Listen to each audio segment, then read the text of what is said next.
I better not bleed to death while I'm doing this. I didn't get a chance to put on a tourniquet. The tradition of releasing a new Scooby movie for the home video market every year continued into 2001. Alien Invaders, like Zombie Island and Witch's Ghost before it, had also been a hit. But once again, the balance of power had shifted back to the executives, who were demanding that the team use a script by screenwriter Mark Turros. This would be the last straw for the production team, consisting of Doy, Leopold, Falk, and Stenstrom, and all those associated with the movie so far. They felt the script was an uneven mess. Lance Falk also felt the story was a regression of what they had accomplished so far. Not only that, Turros' script reportedly was written with little knowledge of how the animation process actually worked, including camera movements that would be too difficult and too expensive to animate. As a result, this would be the last Scooby movie this particular team would work on. Other changes would be afoot as well. This movie would mark the last time Scott Innes would voice either Shaggy or Scooby, and it was also B.J. Ward's last turn as Velma. With Mary Kay Bergman tragically deceased, Grey DeLisle was tapped to take over the role of Daphne. This would be her only outing as Daphne until the airing of What's New Scooby-Doo in late 2002. She would fully take over the role for the direct-to-video movies with Scooby-Doo and the Loch Ness Monster in 2004, a role she still maintains today. Hopefully. So, how big of an era are we ending with this movie? Does it go out with a bang or a whimper? Time to look at Scooby-Doo and the Cyber Chase. The film opens in a science lab where this mountain of hair is pretending to be a scientist. Professor Hairball here walks to another room to find his two assistants, Eric and Bill, working on their computers. Apparently they're trying to fix something that went wrong. Well, we can't do any more experiments with the laser until you boys fix it. The laser suddenly activates, projecting the monster for this film, the Phantom Virus, into the lab. As the virus moves towards them, strange things start to happen. Look, he's absorbing all our computer data. Sure, because that's how that works. Eric tries to call for security, but the virus zaps the phone, trapping Eric. As it moves in closer, we dissolve to the gang. It turns out, in traditional Scooby-Doo fashion, that Eric is a friend of theirs and has invited them to the university to see what he's working on. It's so impressive that Eric received a grant for his computer project. Doesn't surprise me. Back in high school, he practically lived in the computer lab. Enjoy this confirmation of the gang no longer being teenagers, because it's going to get undone very shortly. Anyway, Eric's project is apparently a computer game based on the gang's adventures. Seems a little underwhelming for something he got a grant for, but given how the film opened, there's probably a twist coming. Ah yes, State University, located in good old Generic City, USA. The gang get harassed by a security guard who might as well have stock character on his name tag. He gives the gang a hard time about being there, but finds Fred's name on the list and lets them go on. In the lab, Shaggy expresses interest in playing the game, but Professor Hairball... Professor Kaufman. Oh, alright, fine. Professor Kaufman states that no one is playing the game until the issue with the Phantom Virus is dealt with. Eric gives the gang the rundown on what happened. This is a hyper-energy laser. We've been using it to break down actual objects and project them into cyberspace. Oh no. It's Tron. They ripped off the plot of Tron for this movie. Anyway, the lab team reveals the virus came out of Eric's game. Velma rightfully points out that computer viruses have to be created, but Eric insists he didn't do it. The professor concurs and points out that since the virus can manipulate anything electronic, it could unleash havoc on the world. Eric gets permission to show the gang the demo version of his game, and he states that they've been using the laser to digitize real-world objects and store them in the game. Bill is working on a game of his own, a baseball simulator. Eric outlines his game. It has 10 levels, with the goal being to find a box of Scooby snacks in each level to move on. He demonstrates how the laser works by digitizing a real box of Scooby snacks in the lab, which then appears on screen. Again, I don't know why these two are getting grant money to program video games, but whatever. Eric and Bill are sure to win the $250,000 grand prize at the International Science Fair. Ah, okay, now I get it. Motive. The team gets the Scooby Snacks back out, and Fred correctly surmises this is how the virus appeared.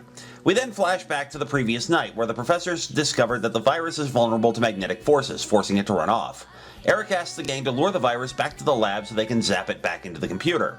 The professor gives them each a magnet to help in the process. The gang begin to search the building after, of course, splitting up. Hey, you guys, I didn't see how we were gonna split up. Like, do we ever do it any other way? Technically, yes, as there's been several occasions where Velma went with Shaggy and Scooby, but it's all academic, because for once, Fred, Daphne, and Velma are the ones to find the monster first. Fortunately for the gang, the virus doesn't see Velma's magnet, which she dropped on the floor, giving them the chance to ward it off. Later, they find Wembley, the security guard, who's convinced they're causing trouble, and demands they go back with him to the professor's lab. Meanwhile, Scooby and Shaggy get chased by the virus, which, of course, after nearly 20 minutes, leads into the obligatory performance of the Scooby-Doo Where Are You theme, this time performed by Sydney, Kate, and Fred of the B-52s.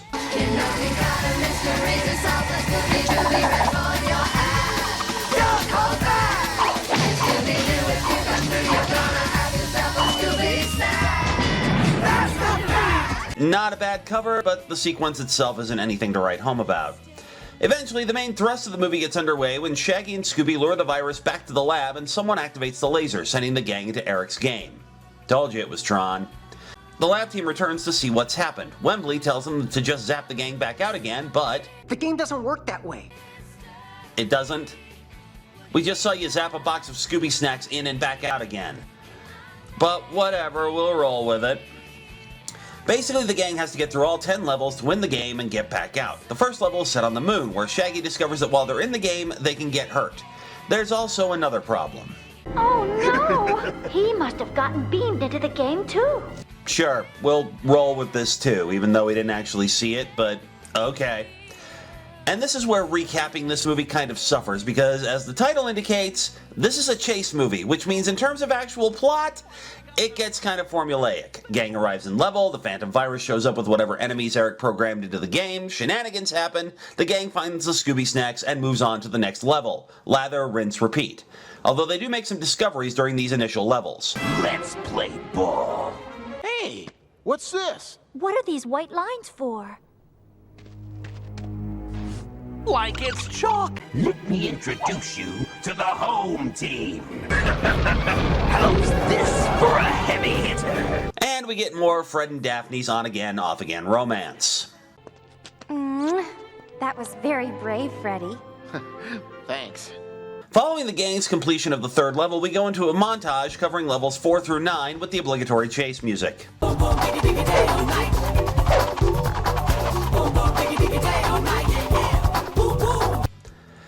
This song is largely forgettable compared to the other chases we've seen so far, so let's move on. The gang finally make it to level 10, but out in the lab, Eric states that nobody who's played the game has ever beaten it. Not even me. This is what we call quality testing, Eric. You might want to rethink your code there. Anyway, the final level is a vast city, and the gang have no clue where to even look for the last box of Scooby Snacks, so they decide to ask a woman on the corner. Excuse us, ma'am. We were wondering. Surprise! Running for their lives, the gang decides to hide in the malt shop, which brings them in contact with some familiar faces. Can someone help us?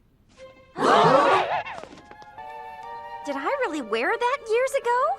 Get used to it, Daff. You'll be right back in it for the next movie. Although I do like the fact that the game version of Shaggy is wearing the outfit from the mid-'80s era of the franchise. The different clothes and slight coloring and design changes make it easy to determine which version of what character we're seeing. The virus shows up and both versions of the gang head out the back and into the classic mystery machine. As they drive off, the cyber gang reveals they know where the Scooby Snacks are, but there's no reason to go get them because they just start the game over again. They're also pretty sure the villains and monsters of this level are guarding the snacks. The two gangs decide to team up and go after the snacks since otherwise everything's at a stalemate. The snacks are, of course, at the local Boardwalk amusement park in the video arcade. As they arrive, though... What's that sound? There it is again. Baseball. That guy is really clobbering the ball. Hey, man. Great swing. Thanks. Want my autograph? However, this time, the virus has brought a few other old friends with him. Creeper.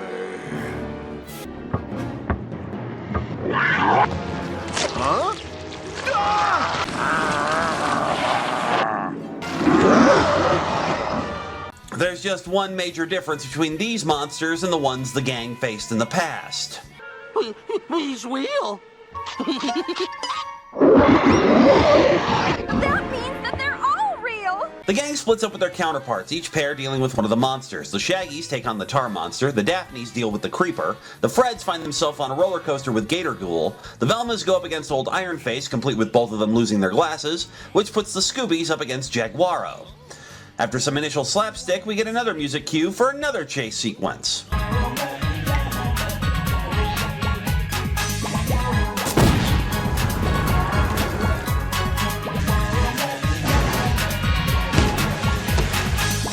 Throughout the chase, the gang manages to take out their old foes, leaving only the virus left. And this is the final level, so the virus won't be easy to beat. Okay, is the virus part of the game or not? Because this movie keeps trying to have it both ways. And speaking of having it both ways, it turns out Shaggy's had the magnet the professor gave him the entire time, and just forgot about until now, when it's narratively convenient. The magnet makes the cyber gang freeze up and glitch out like it did to the virus earlier. Shaggy puts it away, and the cyber gang go back to normal. Since they have a way to fight the virus, the gang has their counterparts stay behind in order to keep the magnet from affecting them as they enter the arcade. But no sooner do they do so... Ready to play some game. Shaggy tries to use the magnet, but he's too far away from the virus for it to work. Fred takes it from him and manages to hold the virus at bay while Scooby goes for the snacks. Unfortunately, Fred slips on a ball from one of the arcade games. He loses the magnet, which slides under another machine. The virus resumes its attack, trapping Fred with the machine and flinging more arcade parts at the rest of the gang, forcing them to take cover. Outside the arcade, the cyber gang decides to go help anyway, but there's a problem. While the monsters chase the cyber gang, Cyber Scooby sneaks into the arcade. He tries to free Fred, but it's no good. However, the realization that Cyber Scooby's there gives Fred an idea for a plan. Cyber Scooby relays that plan to Scooby, and... Again, is the virus bound by the rules of the game or not? Oh, who cares? Let's just wrap this up. So, with the game won, the gang are sent back to the real world where they reveal who's behind the creation of the Phantom Virus. Our biggest clue was on the final level. When the Phantom Virus appeared in a batting cage. All I'm getting is that the virus had a thing for baseball. Bill tries to make a break for it, but Scooby trips him up, and so he's caught. He created the Phantom Virus in order to scare Eric off the project, since he was jealous the professor chose Eric's game over his, despite Bill having been at the school for 2 years longer. The prize would have been all mine if it wasn't for Us meddling kids! And so the gang celebrate at a nearby soda shop and discover a final surprise from the cyber gang.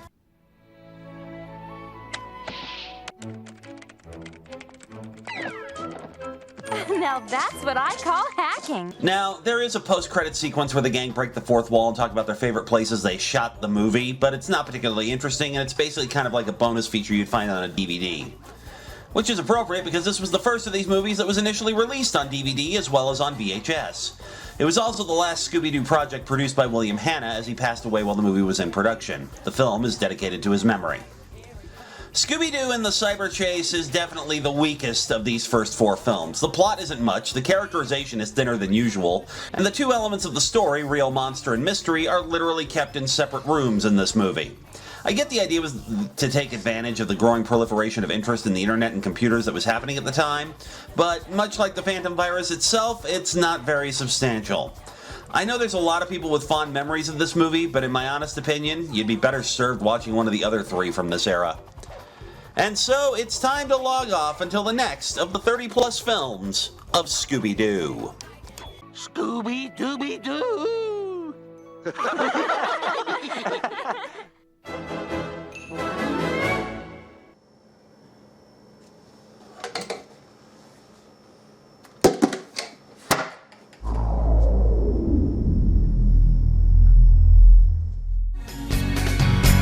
Here come those meddling kids to join the chase. No creep can keep them away.